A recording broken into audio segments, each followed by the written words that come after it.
নমস্কার বন্ধুরা, শর্মার রান্নাঘরের আরও একটা নতুন রেসিপিতে আপনাদের সকলকে স্বাগতম। আজকে নিয়ে এসেছি সুজি দিয়ে এক মজাদার ব্রেকফাস্টের রেসিপি। তাছাড়া এটা আপনারা বাচ্চা বা বড়দের টিফিনেও ব্যবহার করতে পারেন। তাহলে চলুন শুরু করে ফেলি আজকের রেসিপি।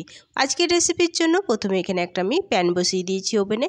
এর মধ্যে দিয়ে দিচ্ছি আমি 2 কাপ জল দিয়ে এর মধ্যে আমি অ্যাড করে দিচ্ছি সামান্য স্বাদ অনুযায়ী লবণ, 1 চামচ চিনি, আর দিয়ে দিচ্ছি 1/2 চামচ চিলি ফ্লেক্স, আর সব শেষে দিয়ে দিচ্ছি এর মধ্যে 1/2 কাপ কারি পাতা। এখানে কারি পাতাটা আমি একটু বেশি পরিমাণেই দিচ্ছি। আর দিয়ে দিচ্ছি 1 চামচ তেল। এই রেসিপিতে কারি পাতাটা একটু খেতে ভালো লাগে, তাই আমি বেশি দিচ্ছি। আপনারা চাইলে কারি পাতার মাপটা একটু কমিয়েও দিতে পারেন। এরপর জলের সাথে ভালো করে নেড়েচেড়ে মিশিয়ে নিচ্ছি। যখন জল ফুটতে শুরু করবে তখন এর মধ্যে দিয়ে দেব 1 কাপ সুজি। এখানে আমি 1 কাপ সুজির জন্য আগেই 2 কাপ জল ব্যবহার করেছি। যতটা সুজি এখানে ব্যবহার করবেন তার ডবল কিন্তু জল ব্যবহার করতে হবে। সুজি দিয়ে এরপর নেড়েচেড়ে আমি খুব ভালো করে এই সব উপকরণ মিশিয়ে নিচ্ছি। এরপর এই সুজিটা আমি রান্না করে নেব যতক্ষণ না সুজিটা একদম শুকনো হয়ে যায়। যদিও সুজি রান্না করতে বেশিক্ষণ টাইম লাগে না। জলের মধ্যে দিয়ে সুজিটা 2-3 মিনিট নাড়াচাড়া করলেই দেখবেন সুজিটা একদম মাখো মাখো হয়ে গেছে। দেখুন আমি কিছুক্ষণ রান্না করে নিয়েছি, সুজিটা কিন্তু আমার অনেকটা মাখো মাখো হয়ে গেছে। এরপর আরও 2 মিনিট আমি রান্না করে সুজিটাকে একদম শুকনো শুকনো করে নেব যতক্ষণ না এই সুজিটা প্যানের গা ছেড়ে দিচ্ছে। সুজির এই রেসিপিটা কিন্তু অসাধারণ খেতে হয়, না খেলে পরে কিন্তু বিশ্বাসই হবে না। আর এই রেসিপিটা যদি আপনি একবার বাড়িতে বানান তাহলে বাজি রেখে বলতে পারি যে এটা সপ্তাহে 2-3 বার বানানোর তো অনুরোধ আসবেই। আর এই পুরো রান্নাটা করার সময় আঁচটা কিন্তু একদম লোতে রাখতে হবে। দেখুন আমি লো আঁচে খুব ভালো করে রান্না করে নিয়েছি, প্যানের গা ছেড়ে দিচ্ছে। এরপর আমি এটা নামিয়ে নিচ্ছি। নামিয়ে নিয়ে এটা আমি একটা থালার মধ্যে ঢেলে এটাকে ঠান্ডা করে নেব। তবে সুজিটা খুব ঠান্ডা করব না, যেন হাতে ধরা যায় সেরকম ঠান্ডা করে নেব। একটু গরম থাকা অবস্থায় কিন্তু এটা মাখতে হবে। এটা ঠান্ডা হতে হতে আমি এর পুরটা রেডি করে নিই। তার জন্য কড়াই বসিয়ে দিয়েছি ওভেনে। এরপর এই কড়াইয়ের মধ্যে দিয়ে দিচ্ছি 2 চামচ মতো সর্ষের তেল। তেলের মাপটা একদমই কম দিতে হবে। এরপর তেল গরম হয়ে গেলে এতে ফোড়ন দিচ্ছি 1/2 চামচ গোটা জিরে। গোটা জিরে দিয়ে এই জিরেটা একটু ভেজে নেব সুন্দর গন্ধ ওঠা পর্যন্ত। জিরেটা ভাজা হয়ে গেছে। এরপর এর মধ্যে দিয়ে দিচ্ছি একটা মিডিয়াম সাইজের পেঁয়াজ কুচি, আর দিয়ে দিচ্ছি 4-5টা কাঁচা লঙ্কা কুচি। এখানে ঝালটা আপনারা আপনাদের স্বাদ অনুযায়ী দেবেন। কাঁচা লঙ্কা আর পেঁয়াজ দিয়ে এরপর এটাকে আমি লাল লাল করে ভেজে নেব। লো টু মিডিয়াম আঁচে পেঁয়াজটাকে ভেজে নিতে হবে। সুজির এই রেসিপিতে সুজির এই পুরটা খেতে কিন্তু খুব সুন্দর লাগে। সুজির এই রেসিপিটা কিন্তু খেতেও দুর্দান্ত হয়। দেখুন এখানে আমার পেঁয়াজ আর লঙ্কা লাল লাল করে ভাজা হয়ে গেছে।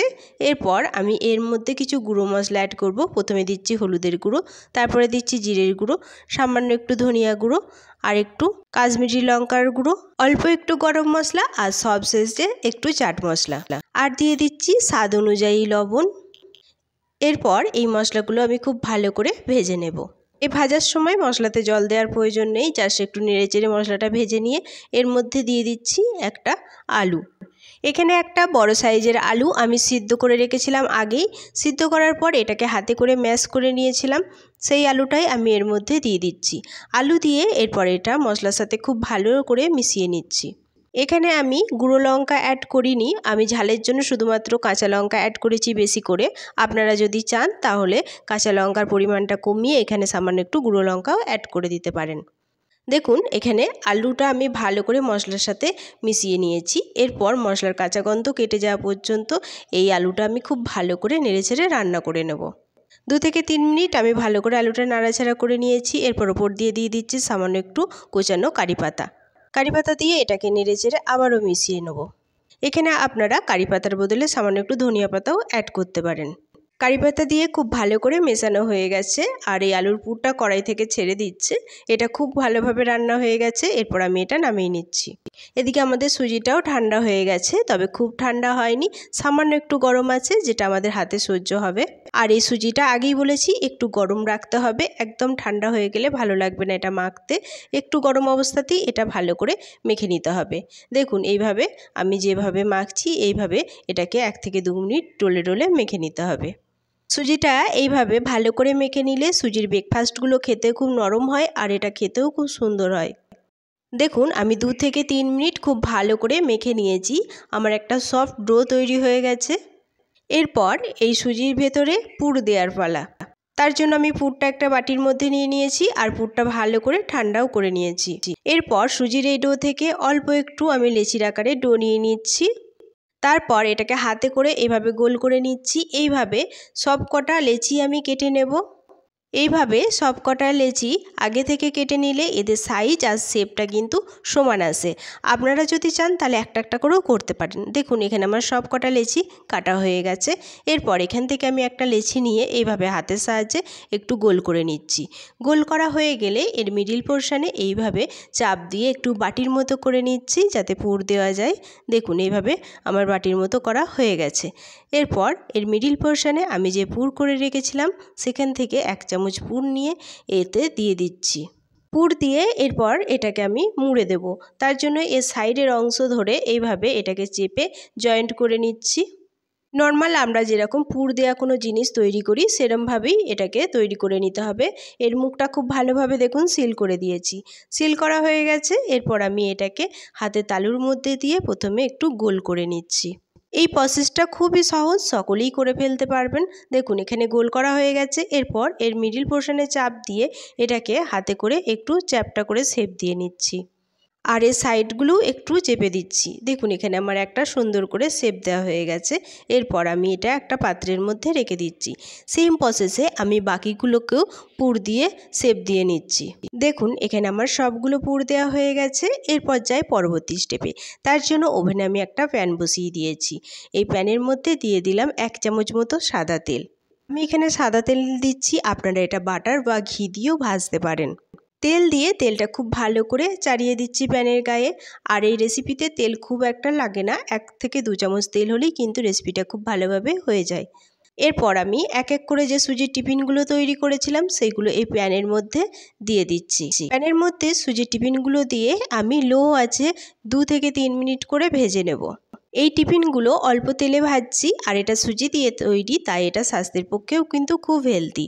আমি এটা খুব হালকাভাবে ফ্রাই করছি অল্প তেলে। আপনারা যদি চান তাহলে এটা আপনারা ডিপ ফ্রাইও করে নিতে পারেন, কোনো অসুবিধা নেই তাতে। দেখুন এখানে 1 পিঠ ভাজা হয়ে গেছে। এটাকে এবার উল্টে দিচ্ছি। উল্টে অপর পিঠও ভেজে নিচ্ছি। আমি কিন্তু খুব ব্রাউন করে ভাজছি না, হালকা একটু লালচে কালার ধরলেই এটাকে উল্টে দিচ্ছি। আপনারা যদি চান তাহলে একটু ব্রাউন করেও ভেজে নিতে পারেন। সুজিটা যেহেতু আগেই সিদ্ধ হয়ে গেছে তাই এটা বেশি ফ্রাই করারও দরকার নেই। এটা কিন্তু হালকা ফ্রাইতেও খেতে খুব সুন্দর লাগে। আগেই বলেছি এই টিফিনটা তৈরি করার সময় অবশ্যই কিন্তু আঁচটা একদম লোতে রাখতে হবে। লো আঁচেতেই কিন্তু এই টিফিনগুলো ভেজে নিতে হবে। মিডিয়াম বা হাইতে কিন্তু আঁচ একদম দেওয়া যাবে না, তাহলে কিন্তু এগুলো পুড়ে যেতে পারে। সুজির এই টিফিনটা বানাতে খুব একটা বেশি টাইম লাগে না, হাতে 10 মিনিট টাইম থাকলেই কিন্তু এটা খুব তাড়াতাড়ি বানানো যায়। দেখুন আমি 2 থেকে 3 মিনিট উল্টে পাল্টে এইগুলো খুব ভালো করে ভেজে নিয়েছি। আমার 2 পিঠই ভাজা হয়ে গেছে। এরপর একটা প্লেটের মধ্যে আমি এগুলো সব তুলে নিচ্ছি। দেখুন সবগুলো তোলা হয়ে গেছে। এরপর এগুলো আমি একটা প্লেটে সুন্দর করে পরিবেশন করে নিয়েছি। দেখুন আমার পরিবেশন করা হয়ে গেছে। এগুলো দেখতে কত সুন্দর হয়েছে আর এগুলো খেতেও কিন্তু দুর্দান্ত হয়েছে। এগুলো আপনারা টমেটো সস বা বাদামের চাটনির সাথেও কিন্তু পরিবেশন করে নিতে পারেন। দেখুন একটা ভেঙে দেখিয়ে দিচ্ছি, ভেতরে পুরে ঠাসা আর বাইরেটা কিন্তু একেবারে নরম তুলতুলে। তাহলে আমার আজকের রেসিপিটা কেমন লাগলো তা অবশ্যই কমেন্টে জানানোর অনুরোধ রইল। আর নতুন বন্ধু হলে চ্যানেলটি সাবস্ক্রাইব করে পাশে থাকার অনুরোধ রইল। আজ এই পর্যন্তই, ফিরে আসবো আবার একটা নতুন রেসিপি নিয়ে। সবাইকে অনেক ধন্যবাদ।